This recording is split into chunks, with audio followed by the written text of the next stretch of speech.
Welcome to season 4 of the Talk to Danielle podcast. Now, this podcast has always been about connection and providing parents with a wide range of resources so that they can help you with your realities. But we're going to change it up a little bit this season. We're going to make it about self-leadership. This means that we're going to go into understanding what is beneath your habits, your parenting, and of course, your exhaustion. Now, I always say that being a parent is a leadership role. And of course, if you can't lead yourself, you can't lead others, and that includes your children. So, this is going to be about emotional safety, about nervous system regulation, and everything else that can help break patterns. To open up this season, I'm releasing a special two-part premiere because stepping into a new year is more than just bringing up goals. It will also bring up pressure, it will bring up reflection, and it'll bring up fatigue. So if you're listening to this right now, already feeling tired, if you're already unsure where to begin, or if you feel already behind, you're definitely in the right place. This season is all about not fixing yourself because you're not broken. It's about building a relationship with yourself that will actually support change. And that is the key to starting off the new year. So, for those who don't know me, my name is Danielle C. Baker. I am the founder and CBO of Being Connected, and I'm also a registered early childhood educator with over 20 years experience in the field. I work with families and I work with teachers to navigate the realities of what parenting is today. But don't get it twisted when you're working with me. We're putting the child's needs first. So we're going to have to put the ego and pride aside and let's get to it.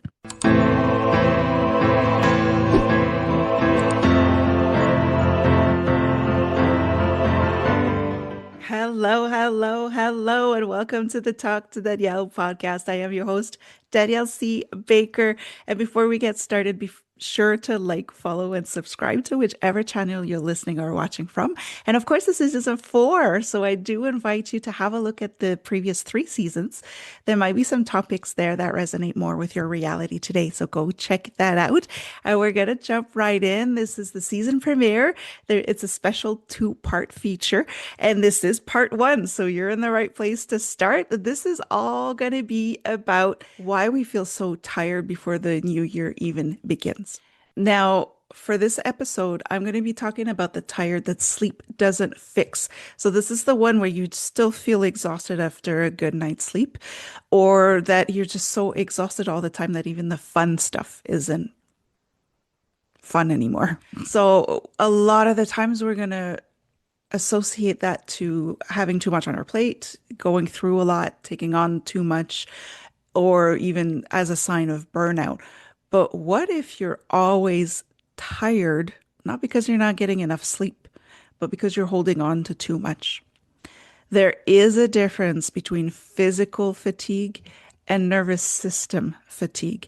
And this is what I'm going to walk you through today. The physical fatigue actually goes away after you rest or after you sleep. So that's how you can tell the difference. So if you're just physically tired, just resting will recharge the battery. But if your nervous system tired, then that feels heavy. It feels hard. Everything is just so much harder. Right. Now, it is because of that difference that we don't really talk about that is important now that we start normalizing the fact that rest just isn't enough. When somebody is going through a nervous system fatigue, rest isn't going to do it. And so we just stop talking about it if it's not happening and it's not helping us at all. Now, it doesn't have to be as deep as the first signs of depression or the first sign of a burnout. Sometimes it's due to invisible labor. And these are the things that we don't talk about and I'm going to bring up in this episode. We're talking about emotional regulation for others. You're the one that is equalizing the mood in everybody. We're talking about unspoken expectations. We're talking about decision fatigue. If you're always the one that has to come up with the decisions for the tiniest little thing, this compounds into just pure exhaustion. And if you're going through that, you know exactly what I'm talking about. I'm talking about being the safe one when it comes to parenting, where your child will dump all of their emotions on you and you just have to bear it. We're talking about being the strong one. We're talking about the one who keeps everything together. These are invisible labors that we don't talk about, we keep to ourselves, but they do add up and they do start making our nervous system feel threatened. And this is where the fatigue comes from. It's not rest that's going to fix this. It's us letting go of all these things that we hold on to for others and start focusing on ourselves. This is where the self leadership comes from. We need to start looking at exhaustion as actual information, not as failure. Your body is not betraying you, it's trying to tell you something. And it's when we start labeling things like burnout or depression that we're actually oversimplifying the problem. Now we gave it a label, we can suppress it, forget about it, and just keep building up that pressure. This is what I mean by we need to start looking at exhaustion as actual communication from our body to tell us, hey, red flag, we need something here before you get to the extreme. So when you were talking about hypervigilance, if we're talking about constant responsibilities where you just never catch a break, everybody's looking to you to fix their problems, to make decisions, to take on a role, or if you're suppressing your emotions, which is something we do when we go through those kind of pressures, those kinds of habits or patterns actually drain our energy more than actual workload. So when we're talking about burnout, it doesn't mean that we have to slow down because that's not going to help us. We still are taking on these invisible labors. And this is one of the reasons why many people can't recover from burnout because burnout doesn't mean you need to slow down. It means that you need to release the load, the energetic load, the nervous system fatigue that is leading you to burnout. And this is why when you do have a burnout, let's say, and you take some time off, if it was just that there was too much going on, you would be able to recover from your burnout by just stopping for a little bit and taking some rest. But that's not the case for many of us. We go back to work or we go back into that environment that can sometimes be toxic. We go back into those habits and routines and it just bubbles up again. So this is why we can't be associating burnout to taking some time off, to slowing down, to removing some of the actual physical workload.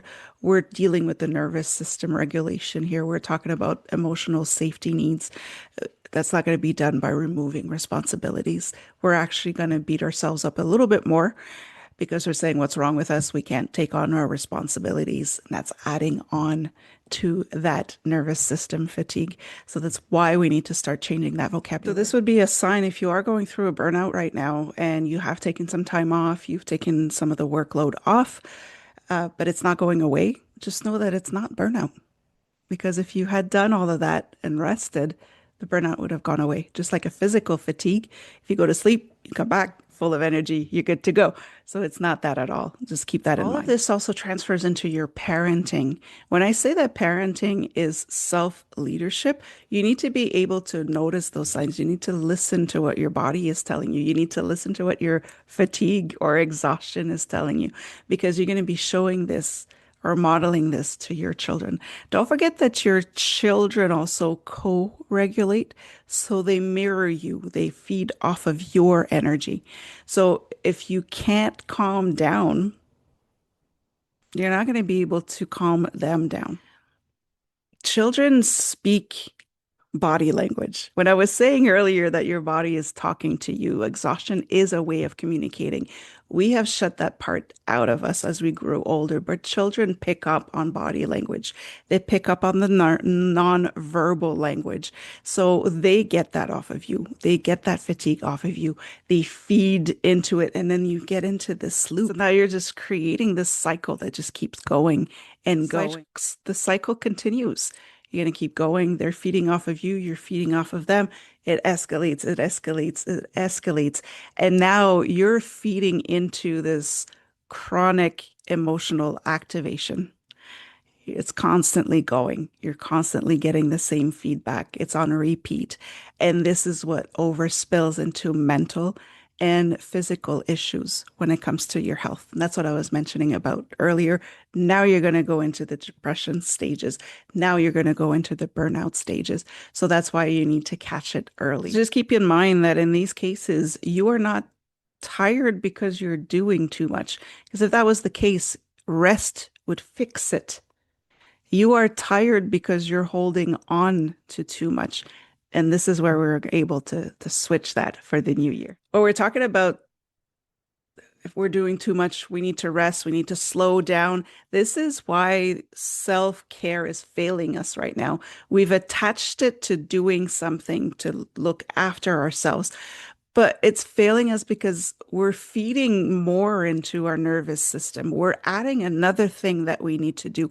We're stressing over the fact that we can't make time to have this self-care. So it's the complete opposite of self-care. Even if you do manage to find the time to take time for yourself, you're constantly thinking about everything else that you need to do. You've stressed yourself out leading up to that 5 minutes you may have to yourself. So your nervous system thinks you're in danger, and it's adding up to an even more invisible labor or even more overload of emotions that you're going through. So the self-care, the way that we see self-care needs to change. What we need to do now is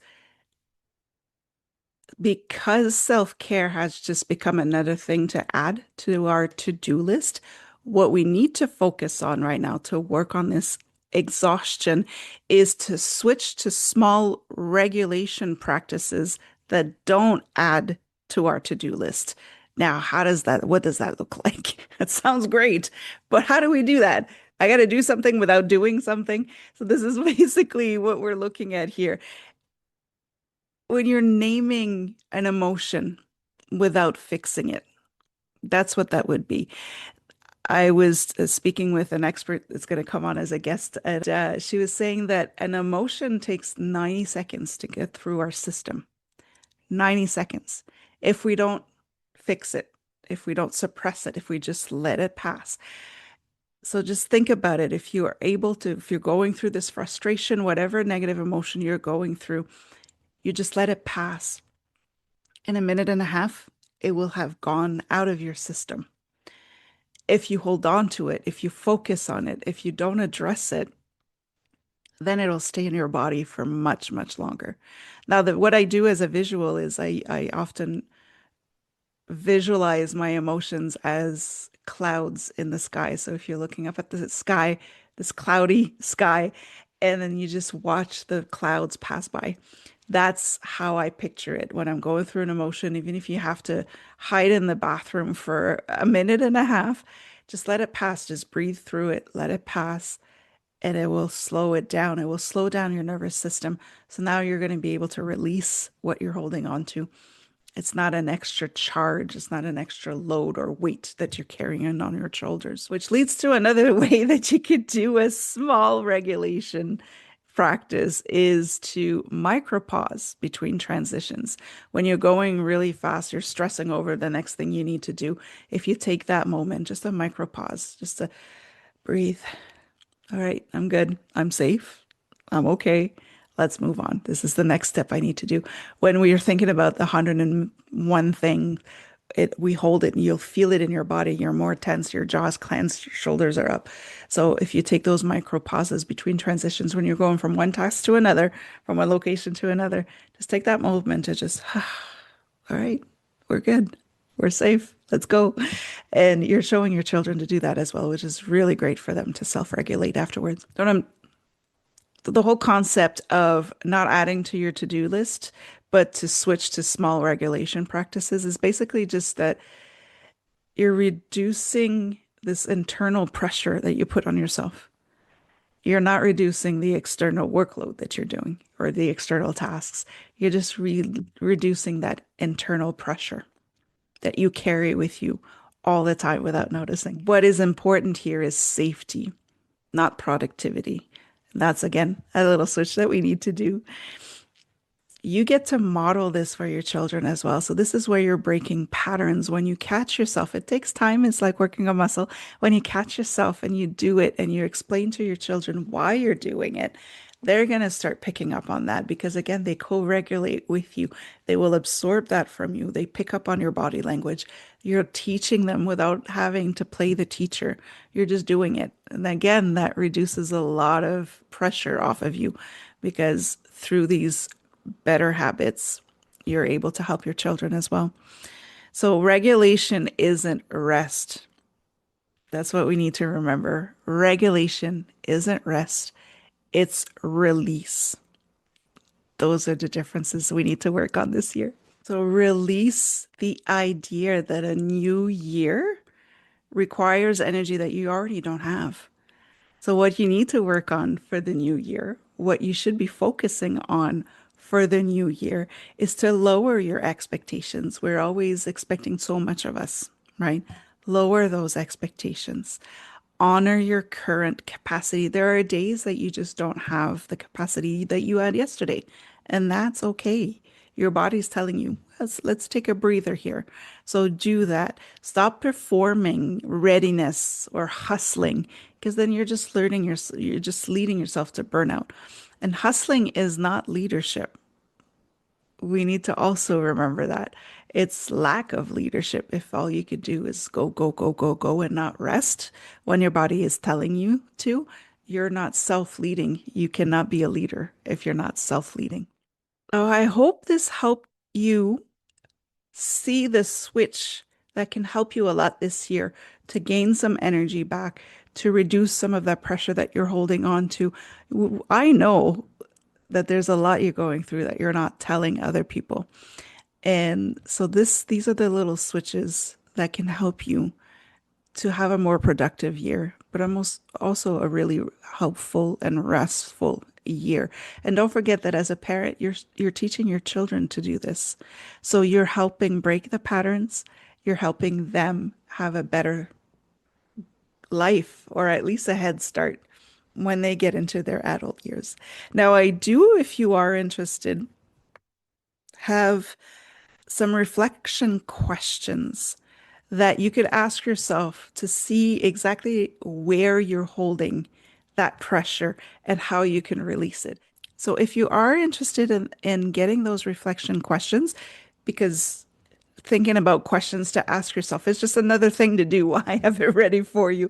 You can just email me. I will add my email to the description of this episode. So do email me.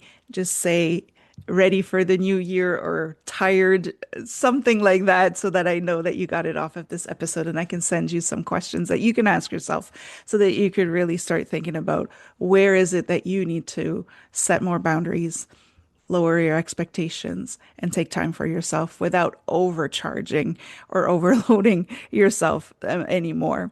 Now, also don't forget that this is a double feature for the premiere of season 4. There is a part 2 that is going to talk about that you don't need a new year, you need a new relationship with yourself. Now that you understand where you may be holding too much that doesn't serve you, what can you do to change that? So I do invite you to go check out part 2. Until next time, stay safe, stay awesome, and we'll talk soon.